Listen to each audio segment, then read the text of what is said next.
let's take a look at the hatching process when you are raising baby chicks at home in an incubator.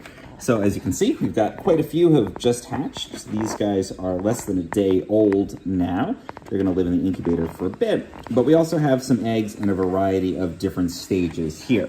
So this is an egg here that has not started to hatch yet. I'm not sure actually if this one was viable. There's a couple more in there that you'll see that, again, we're not sure if there's anybody in there yet, but that's the first stage when they're basically just the eggs that are ready to go with potentially a chicken in it.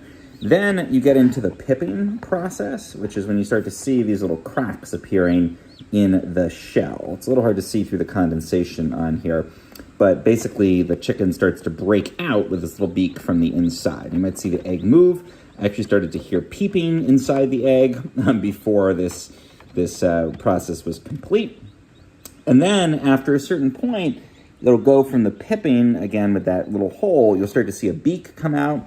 And then they do what's called zipping, where they basically put their beak through and they just kind of scoot it up and down and break open. And you don't want to help them in that process.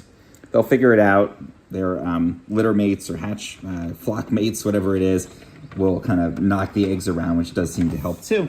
And then you'll get to this stage over here. You can see this guy. It's a little hard to see. It's just coming out of the egg, and they'll be kind of lethargic. Their feathers will be fairly wet when that first happens. You can see just down in here, there's one that's kind of working on emerging.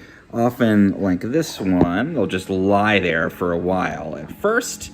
And then as they dry out and start to get some strength, you can see this one is alive, it's breathing. Then you'll get these much more active, movable chickens, and they get to be really adorable. Now, they're still gonna live in the incubator for a little while before I move them into the brooder. But as you can see, everybody's gone to sleep now.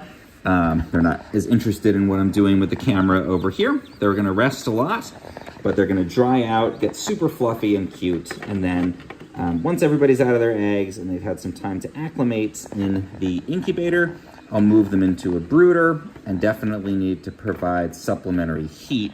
My incubator is still at almost 100 degrees and over 80% humidity, which is even a little bit high. I might tune down the humidity a bit to be closer to 70 on there, but they're comfy. And you can see again from the egg process into the pipping, to the zipping, to the emergence. They're just gonna take them some time to get out of there. And then finally, you've got adorable baby chicks.